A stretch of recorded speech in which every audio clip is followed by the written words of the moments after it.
Welcome to another episode of Driven on Red.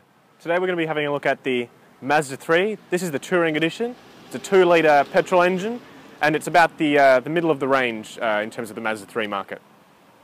Starting at the front of the new Mazda 3, as you can see, this redesigned grille is more in line with their Kodo design language, so their soul of motion type design. This is somewhat reminiscent of the Furai. It also shows the kind of direction they're going in terms of the new MX-5, which is designed by Alfa Romeo. So you can see that sort of Alfa style grille. Up here, we've got the xenon lights and the daytime running lights. They're built in up here as well. So they're trying to copy that sort of European design styling. Back about 2 years ago, none of the Japanese cars had daytime running lights. Down here, these are your indicators. So they're separate from the main unit, which is a bit interesting. I can say that I've never really seen anything like that before. No fog lights down here. The Mazda logo here, in some of the upper models, the SP25 and whatnot, you've got a gloss covering, but this one's just the logo by itself. As you can see, coming around to the side of the new Mazda 3, Mazda's changed up their sort of styling from the last design. They've got a longer front end and a shorter rear. In the hatch, the rear end is kind of curved, so that's also a bit of a different design option from the previous Mazda 3. So, coming around the back of the Mazda 3, I unfortunately have to talk about one of the few downsides of this model, and that is the boot. So first of all, you struggle to find the button. There it is.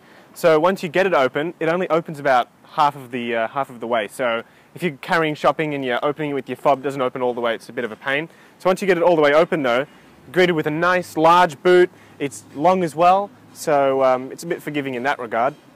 Also under here, you've got a space saver wheel, so that gives you a bit more space in the boot. Cubbies on either side, so if you want to store drink bottles and different items of that size, you can do that. And also up here, you've got pull down rear seat, so you pull this lever and it's unlocked now. Go around to the side, and you can fold down this seat, so it's a 60-40 split, and you can load things in, and the seats lie almost completely flat, which is quite good. In the back of the Mazda 3, you're gridded with a nice white leather finish, so obviously it gives you a bit more of a sense of space than the darker finish, so it feels nice and open in here. Unfortunately, if you're any taller than I am, you're going to struggle with headroom. So I'm sitting up straight now, and I've got about that much, so it's a bit of a struggle. Knee room's all right, considering the colour of the leather and everything. You've got a nice open feel, so you don't really matter too much about this. This isn't my driving position, so you get a bit of an idea. The middle seat, because there's a bit of a transmission tunnel, it is only suitable for really small children because, you know, you don't want to have two big adult feet on the side of in your footwells if you're sitting in the back. So that's a bit interesting. Another thing that's interesting is this. So you've got a magazine holder only on the passenger side. It's not on the driver's side. So I find that a bit weird. I'm not sure if anyone else does. Your door bins, as in the front, they're only suitable really for a drink bottle. They're not massive. You can't fit a lot in there.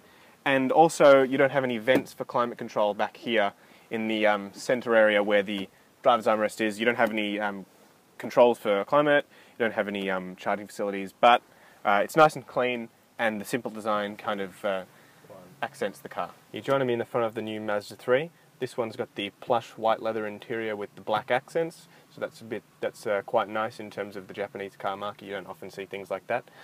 Trim, you've got the gloss plastic with the matte silver and also the faux carbon fibre, which is right there.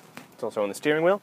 You've got Mazda's new MZD, I think it's called, system, so it mimics Audi's MMI, BMW's iDrive, Mercedes Command, all that sort of stuff, so it mimics that with this control wheel here. It's how you control it.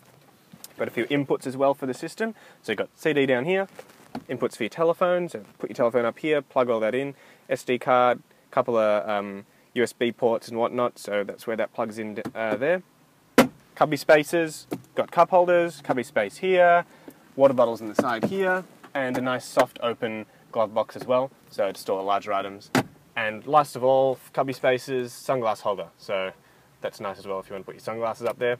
Now, talking about driving the vehicle, we've got speedometer in the middle. On the left, we've got where your revs are, so it's digital system rather than dial trying to zip up and down. And on the right, we've got the trip computer. Steering wheel, last of all, media controls on the left, cruise control on the right, and paddles behind. Alright, so we're going to set off now. Just indicators on the right hand side if you're used to driving European cars, it's something to remember. Nice light steering, Nice, easy to read gauges. They're all illuminated as well during the day because of the daytime running light system. So you can always have that ease of readability. There is a bit of a glare because it's surrounded by that chrome inside there. We'll show you a bit of a clip of that later, but it's not too distracting. So I'm driving it now. The engine does tend to hang on to gears, as you can hear now. The revs are quite high, but you can thwart that with your paddles here, so you can just shift up or shift down, whatever you like. So the controls are all nice and light, nicely weighed out, so they're not, they're not overly touchy. So if I turn the wheel, I'm not going to fly over there, and if I don't have to turn it about 1,000,000 times just to move. So you know that you can kind of figure out where you need to turn in terms of where the wheels are going to go. So it's not overly vague. So that's quite good, because some Japanese cars, are just quite vague.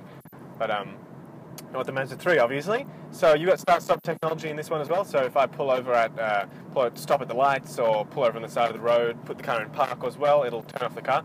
So you can also turn the wheel to get rid of that. So obviously turns the vehicle back on as if you're about to turn, or just foot off the brake. So you can easily figure out how to re-engage your car, turn it back on, if you will.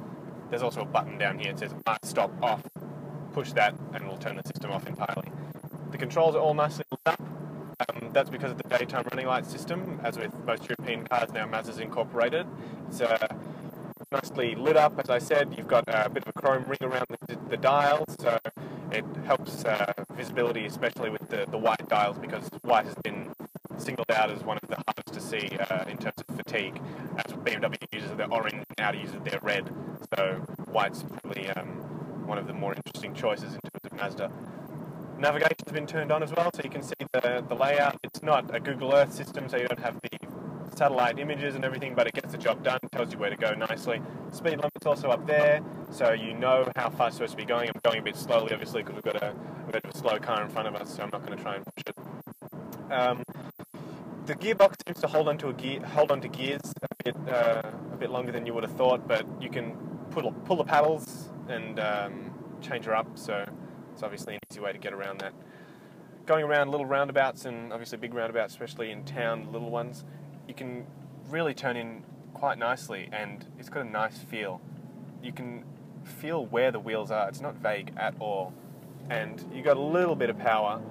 Obviously, if I was to put it in manual mode, I could control that myself. But as you can see, it revs right to the red line almost, and that's without me putting it in. There's not even a sports mode, actually. It's without me putting it in sports or anything like that. So it really handles quite well just by itself. Thinking about the Mazda 3, it's a quite nippy little car, and what it does well, it does really well. So that's handling, it's got a bit of performance as well, and the interior is pretty plush. There are a few downsides, but they're pretty much overshadowed by the things the car does well. There are obviously a lot of competitors in this small car market, so we've got the German rivals, which are a bit more expensive, and then we've got the other brands, Ford, Toyota, and other cars like that, the Hyundais. But I reckon this Mazda is definitely worth a look. So thank you to Mazda in Mornington for letting us review this car. It's been a very enjoyable experience.